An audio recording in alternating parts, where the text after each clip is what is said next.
Caribbean সাগরের মাঝখানে এক পরিবার তাদের ইয়টে ছুটি কাটাচ্ছিল। মা জুলিয়া সাঁতার কাটতে পানিতে লাফ দিল। আরাম করতে করতে সে হঠাৎ কিছু অদ্ভুত অনুভব করল, কিন্তু আশপাশে কিছুই দেখা যাচ্ছিল না। তাই সে ভাবল এটা হয়তো তার ভুল ধারণা। কয়েক সেকেন্ড পর আবারও একই অস্বস্তিকর অনুভূতি হলো। এবারও কিছু দেখা গেল না, কিন্তু জুলিয়া ভয় পেয়ে ইয়টের দিকে সাঁতরে যেতে শুরু করল। ঠিক তখনই হঠাৎ কেউ যেন তার পা টেনে ধরল, আর সে সাহায্যের জন্যে জোরে জোরে চিৎকার করতে লাগল। তার মেয়ে ক্যাসি হেডফোন লাগিয়ে গান শুনছিল, তাই কিছুই শুনতে পেল না। স্বামী টম আর ছেলে বেন মাছ ধরায় ব্যস্ত ছিল। জুলিয়া পানির ওপর ভেসে থাকার চেষ্টা করছিল। কিছুক্ষণ পর টম বুঝতে পারে অনেকক্ষণ ধরে সে জুলিয়াকে দেখছে না। সেই ইয়টে খোঁজ করে, তারপর স্ত্রীকে বিপদে দেখতে পায়। সে বাচ্চাদের ডাক দেয়, ইয়টটা সেই দিকে নিয়ে যায় এবং পানিতে লাফ দেয়। দ্রুত জুলিয়ার কাছে পৌঁছে তাকে ধরে, তারপর ইয়টের দিকে সাঁতরে আসে। বাচ্চারা দুজনকে টেনে ওপরে তোলে। পরিবার মিলে জুলিয়াকে সামলে দেয়, কিন্তু জুলিয়া নিজেকে বোঝায় হয়তো ঢেউয়ের কারণেই এমনটা হয়েছে। রাতে সবাই মিলে বেনের জন্মদিন উদযাপন করে। ক্যাসির বয়ফ্রেন্ড ফোন করলে সে ল্যাপটপ নিয়ে বাইরে চলে যায়। ভিডিও কলে তার বয়ফ্রেন্ড দেখায় শহরের ওপর বিশাল কালো মেঘ জমে আছে। কল গ্লিচ করে ফ্রিজ হয়ে যায়। ক্যাসি এটা পরিবারকে বলতে আসে, কিন্তু টম বলে সম্ভবত স্থলভাগ থেকে দূরে থাকার কারণে সিগন্যাল দুর্বল। ঠিক তখনই সবাই একটা আওয়াজ শোনে। তারা বাইরে গিয়ে দেখে তিমির একটা দল পাশ দিয়ে যাচ্ছে। টম বুঝে বলে তিমিরা সাধারণত পৃথিবীর ম্যাগনেটিক ফিল্ড অনুসরণ করে, কিন্তু ঝড় এলে তারা বিভ্রান্ত হয়ে পড়ে। হঠাৎ ইয়টটা জোরে কেঁপে ওঠে আর বেন পড়ে যায়। টমের চিন্তা হয় ইয়টের ক্ষতি হলো কিনা, তাই সে ডাইভ করে নিচে চেক করতে যায়। কিছুক্ষণ পর সে ওপরে ওঠে, কিন্তু তার কাঁধে বড় একটা ক্ষত। জুলিয়ার সঙ্গে সঙ্গে ক্ষতটা সেলাই করে। টম বলে পানির নিচে তার মনে হচ্ছিল যেন খুব বড় কোনো প্রাণী তার পেছনে আছে, কিন্তু ঘুরে তাকাতে প্রপেলারে কেটেছে। সে বলে যে জিনিসটা ছিল সেটা খুবই বড়। টম ইয়টে অনেক ক্ষতি দেখতে পায়, তাই সাহায্য ডাকতে হয়। জুলিয়া বারবার রেডিওতে চেষ্টা করে। ক্যাসি ফোনে সিগন্যাল খোঁজে, কিছুই কাজ করে না। এদিকে ক্যাসি একটা অদ্ভুত প্রাণী দেখে চিৎকার করে ওঠে, কিন্তু সেটা বেন মাস্ক পরে মজা করছিল। কিছুক্ষণ পর ইয়ট পুরো বন্ধ হয়ে যায় এবং তারা সমুদ্রের মাঝখানে আটকে পড়ে। জুলিয়া রেডিওতে একটা ভাঙা আওয়াজ শোনে, কিন্তু বোঝা যায় না। টম বলে তাদের কাছে মাত্র 4 দিনের খাবার ও পানি আছে। এখন কোনো মাছ ধরার নৌকার অপেক্ষা করতে হবে। হঠাৎ রাডারে কিছু ডিটেক্ট হয় এবং তারা এক ধরনের অদ্ভুত শব্দ শোনে। সবাই দৌড়ে বাইরে এসে দেখে অনেকগুলো উল্কাপিণ্ডের মতো আগুনের গোলা চারদিকে পড়ছে। যেখানে পড়ছে সেখানে বড় বিস্ফোরণ হচ্ছে। তাদের কাছেও একটা পানিতে পড়ে। টম তৎক্ষণাৎ ইয়ট চালানোর চেষ্টা করে। ইঞ্জিন কষ্ট করে চলে, কিন্তু ঠিক তখনই আরেকটা আগুনের গোলা ওই এলাকায় আঘাত করে। পরিবার ভয়ে একে অন্যকে জড়িয়ে ধরে। তখন টম বুঝতে পারে ওগুলো উল্কাপিণ্ড নয়, স্যাটেলাইট পড়ছে। ঠিক তখন বেন দেখে ইয়ট থেকে ধোঁয়া উঠছে। টম চেক করে নিশ্চিত হয় ইঞ্জিন নষ্ট। বাতাস আরও তীব্র হয়। পরিবার ইয়টের ভেতরে লোকায়, খেয়ালই করে না কম্পাস খুব দ্রুত ঘুরছে। ইয়ট প্রচণ্ড দুলতে থাকে। বেন আবার পড়ে গিয়ে এবার আহতও হয়। ঢেউ জোরে জোরে ইয়টের গায়ে আছড়াচ্ছে। টম কষ্ট করে বাইরে গিয়ে লাইফ জ্যাকেট নিয়ে আসে। তখনই পাওয়ার চলে যায়। টম পাওয়ার বক্সের বাটন চাপতেই লাইট ফিরে আসে। সেই সময় বেন খেয়াল করে জুলিয়ার নাক দিয়ে রক্ত পড়ছে। জুলিয়ার মাথা ঘুরতে থাকে আর ক্যাসি সিঙ্কে গিয়ে বমি করে। টম রেডিও ট্রাই করে, সিগন্যাল নাই। হঠাৎ একটা তীব্র হাই পিচ শব্দ হয় এবং বাতাস আরও শক্তিশালী হয়ে ওঠে। জুলিয়া দরজা বন্ধ করতে যায়, কিন্তু একটা হ্যাচ খুলে যায় এবং বাতাস জানালা ভেঙতে শুরু করে। টম একটা ফ্লেয়ার জ্বালায়, আর কিছুক্ষণ পর অন্ধকার নেমে আসে। পরের দিন সকালে পরিবার শকে উঠে দেখে তারা ঝড় থেকে বেঁচে গেছে, কিন্তু ইয়ট অর্ধেক ধ্বংস। বাইরে এসে দেখে সমুদ্রের পানি উধাও, আর ইয়ট এখন মাটিতে আটকে আছে। সবাই হতভম্ব। ক্যাসি সিগন্যাল চেক করে, নেটওয়ার্ক পুরো ডাউন। বেন দুটো মৃত কাঁকড়া নিয়ে খেলতে থাকে। টম কম্পাস দেখে এটা উল্টো হয়ে গেছে। এটা শেষবার 7 লক্ষ বছর আগে হয়েছিল। ক্যাসির মনে হয় তার বয়ফ্রেন্ড হয়তো মারা গেছে। সে ভেঙে পড়ে।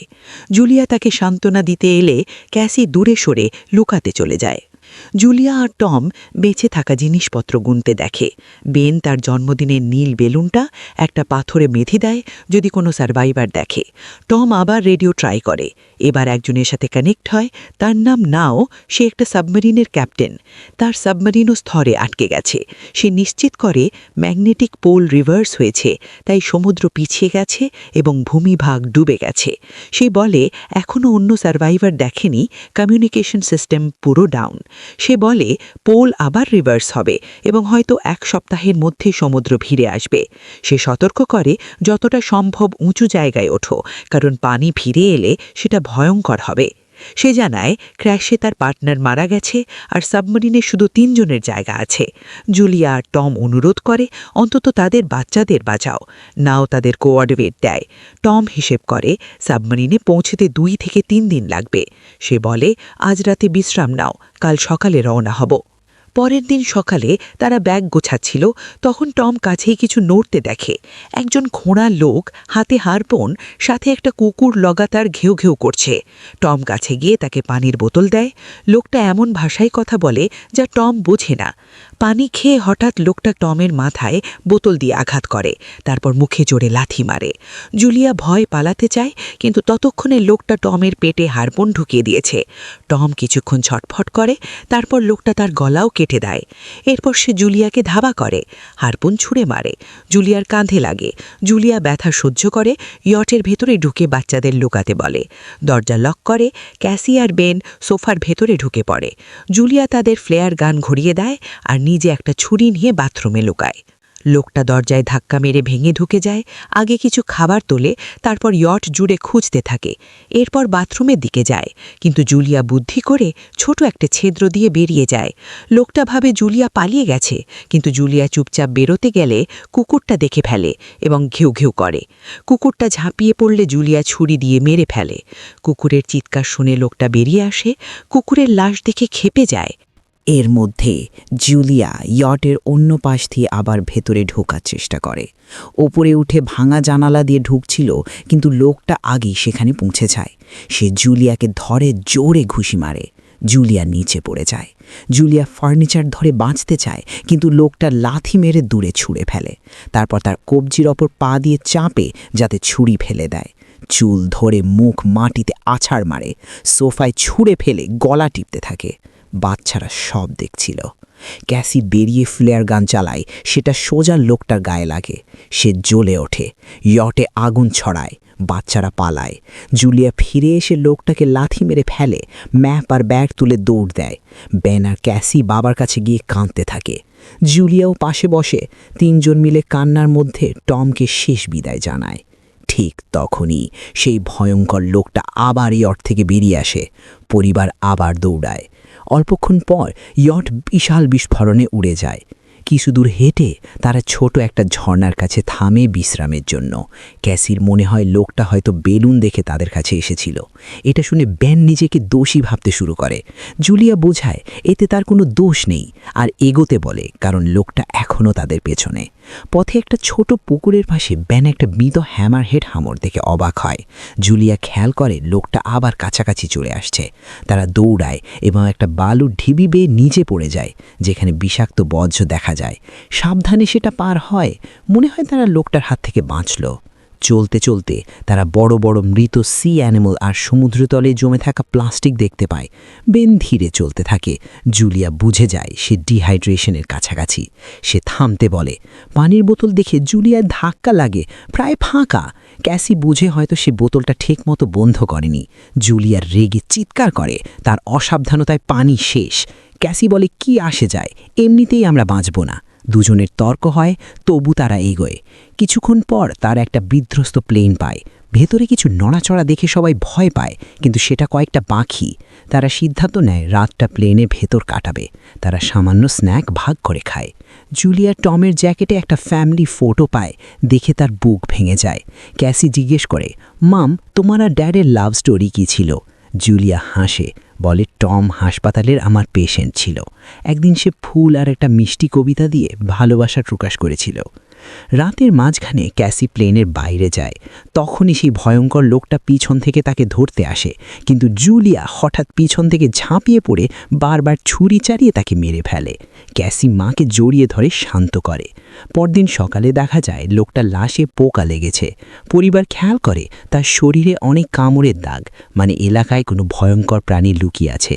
তারা চড়ে গেলে কাঁকড়াগুলো লোকটার মুখ থেকে বেরিয়ে আসে।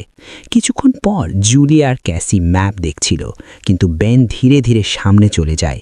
জুলিয়া চেঁচায়, থামো, কিন্তু বেন একটা পুকুরে ঝুঁকে পানি খেতে যায়। জুলিয়া টেনে বের করে বোঝায় অচেনা পানি খেলে অসুস্থ হতে পারে। রোদ খুব তীব্র হয়, তারা মাথা কাপড় দিয়ে ঢেকে রাখে। বেনের মাথা ঘুরতে থাকে। তারা কিছু পুরনো চেয়ার পায়। জুলিয়ার ক্যাসি কাঁদিয়ে অস্থায়ী আশ্রয় বানায়। জুলিয়া বেনকে ইঞ্জেকশন দেয় এবং সিদ্ধান্ত নেয় রাতটা এখানেই থাকবে। সকালে জুলিয়া অদ্ভুত শব্দে জেগে ওঠে। বাইরে গিয়ে দেখে বিষাক কাঁকড়া ঝাঁক তাদের দিকে আসছে। সে তৎক্ষণাৎ বাচ্চাদের তোলে। তিনজন দৌড়াতে শুরু করে। দৌড়াতে দৌড়াতে তারা একটা বড় কার্গো শিপ দেখে। সেখানে 3 জন ক্রু বেঁচে ছিল। একজন মহিলা সাহায্য করতে চায়, কিন্তু বাকি 2 জন পুরুষ রাজি হয় না এবং তারা পরিবারকে বাইরে রেখে কন্টেনার লক করে দেয়। কাঁকড়ারা কাছে চলে আসে। জুলিয়া বাচ্চাদের কন্টেনারে ওপর উঠতে বলে। নিজে উঠতে গেলে কাঁকড়া তার পা কামড়ায়। বাচ্চারা টেনে তোড়ে, না হলে সে পড়ে যেত। কন্টেনারের একটা ছিদ্র দিয়ে কিছু কাঁকড়া ভেতরে ঢুকে পড়ে। ক্রুলিয়া গুলি চালায়, কিন্তু কাঁকড়ারা তাদের উপর চেপে বসে, 2 জনকে মেরে ফেলে। শেষ মানুষটা ছাদের হোলের দিকে পৌঁছায়, কিন্তু কাঁকড়ারা তাকেও টেনে নামিয়ে মেরে ফেলে। জুলিয়া ক্ষতে ব্যান্ডেজ বাঁধে এবং অজ্ঞান হয়ে যায়। কিছুক্ষণ পর জেগে উঠে দেখে সে হৃদ ঝড়ের মধ্যে একা। আতঙ্কে বাচ্চাদের খুঁজতে থাকে। এক মৃত নারীর অস্ত্র তুলে চিৎকার করে। ক্যাসি তার আওয়াজ শুনে ফিরে আসে। বলে সে আর বেন সাহায্য খুঁজতে গিয়েছিল, কিন্তু কাউকে পায়নি। তারপর তারা বেনকে পায় যে একটা খোলা কন্টেনার খুঁজে পেয়েছে। ঝড় থামা পর্যন্ত সেখানে থাকা যাবে। জুলিয়া টমের লাইটার বের করে নিজের ক্ষতটা পুড়িয়ে বন্ধ করে। ভয়ঙ্কর ব্যথা হয়। ঝড় থামার পর তার আরেকটা কন্টেনার পায়। ভেতরে অনেক পানির বোতল। লাশগুলো তল্লাশি করে একটা রেডিও আর একটা বন্দুকও পায়। জুলিয়া নাওকের সাথে যোগাযোগ করে জানায় ম্যাপ হারিয়ে গেছে। নাও বলে তাদের ওপর আর্থ্রোপডরা হামলা করেছিল। অক্সিজেনের কারণে তারা পুরো পাগল হয়ে গেছে। নাও পরিবারকে তাড়াতাড়ি করতে বলে, কারণ তার যন্ত্র হিসাব করেছে সমুদ্র প্রত্যাশার চেয়েও দ্রুত ফিরে আসবে। তাদের হাতে মাত্র কয়েক ঘন্টা। সে একটা ফ্লেয়ার ছড়ে পরিবার সেই দিকে হাঁটতে শুরু করে। অনেকটা হাঁটার পর তার একটা ভাঙা টয়লেট পায়, যেখানে ব্যাঙ প্রস্রাব করে। এবার তারা সাবমেরিনটাকে কাছেই দেখতে পায়, কিন্তু পৌঁছতে হলে একটা বড় পাথুরে পথ পার হতে হবে। তারা সেই পথ দিয়ে যেতে গেলে দেওয়াল কাঁপতে থাকে। পাথর পরে ভয়ঙ্কর রক স্লাইড হয়। জুলিয়া তৎক্ষণাৎ বাচ্চাদের পাশে ধাক্কা দিয়ে সরিয়ে দেয়। নিজেও পিছিয়ে যায় যাতে চাপা না পড়ে। এবার পাথরের একটা দেওয়াল তাদের মাঝখানে বাধা হয়ে দাঁড়ায়। জুলিয়া বাচ্চাদের বলে ওরা যেন তাকে ছাড়াও এগিয়ে যায়, কিন্তু ক্যাসি রাজি হয় না। বলে মাকে উঠতে চেষ্টা করতে হবে। অনেক তর্কের পর জুলিয়া প্রতিশ্রুতি দেয় পরে বাচ্চাদের খুঁজে নেবে। বাধ্য হয়ে ক্যাসি বেনকে টেনে এগিয়ে নিয়ে যায়। বাচ্চারা পাথুরে পথ বেয়ে সাবমেরিনের দিকে দৌড়ায়। সেখানে পৌঁছে দেখে নাও রক্তাক্ত অবস্থায় পড়ে আছে। সে বলে তার জন্য সব শেষ, এখন বাচ্চারা সাবমেরিন নিতে পারে, ভাবছে একটা বাড়তি জায়গা হবে। ক্যাসি তখন মাকে খুঁজতে ফিরে দৌড়ায়। এদিকে জুলিয়া দেখে কাঁকড়ারা আসছে। সে গুলি চালাতে থাকে। কিছু কাঁকড়া মারে, কিন্তু ঝাঁক অনেক বড়, লড়ে সামলানো কঠিন। ঠিক তখনই ক্যাসি দেওয়ালের উপর দেখা যায়, হাত বাড়ায়। জুলিয়া আহত পা নিয়ে দ্রুত উঠতে শুরু করে। ক্যাসির সাহায্যে সে ওপারে পৌঁছে। 2 জন একসাথে সাবমেরিনের দিকে দৌড়ায়। বেন আগে থেকেই উপরে দাঁড়িয়ে গুলি চালায়, যাতে কাঁকড়ারা বিভ্রান্ত থাকে, পরিবার উঠতে পারে। কাঁকড়ারা নাওয়ের শরীর পর্যন্ত পৌঁছে থাকে শুরু করে। জুলিয়া বন্দুক নিয়ে গুলি চালিয়ে যায় যতক্ষণ না বাচ্চারা ভেতরে ঢুকে। নিরাপদ হলে জুলিয়া দেখে গুলি শেষ। বন্দুক কাঁকড়াদের দিকে ছুঁড়ে ফেলে এবং বাচ্চাদের সাথে ভেতরে ঢুকে পড়ে। তারা হ্যাট শক্ত করে লক করে এবং জানালা দিয়ে দেখে কাঁকড়ারা চারিদিকে। ঠিক তখনই সমুদ্র ফিরে আসে। 3 জন তৎক্ষণাৎ সিটে বসে বেল্ট বাঁধে, একে অন্যের হাত ধরে। বিশাল ঢেউ সাবমেরিনটি এদিক ওদিক আছড়াতে থাকে। জুলিয়ার চোখের সামনে পুরো যাত্রার ঝলক দেখাতে থাকে। ক্যাসি বমি করে। আবার সেই হাই পিচ শব্দ আসে এবং পরিবার অজ্ঞান হয়ে যায়। কিছুক্ষণ পর তারা জ্ঞান ফিরে পায়। বেঁচে থাকলে দেখে খুশি হয়। হ্যাচ খুলে বাইরে বেরিয়ে দেখে ঢেউ সাবমেরিনটা একটা ধ্বংস শহরের মধ্যে ফেলে দিয়েছে। অর্থাৎ এখন বেঁচে থাকার এবং নতুন জীবন শুরু করার আশা আছে। এইভাবেই সিনেমা শেষ হয়। চ্যানেল সাবস্ক্রাইব করতে ভুলবেন না, আর বেল আইকন চাপুন যাতে এমন মজার ভিডিও নিয়মিত পান। দেখার জন্য ধন্যবাদ।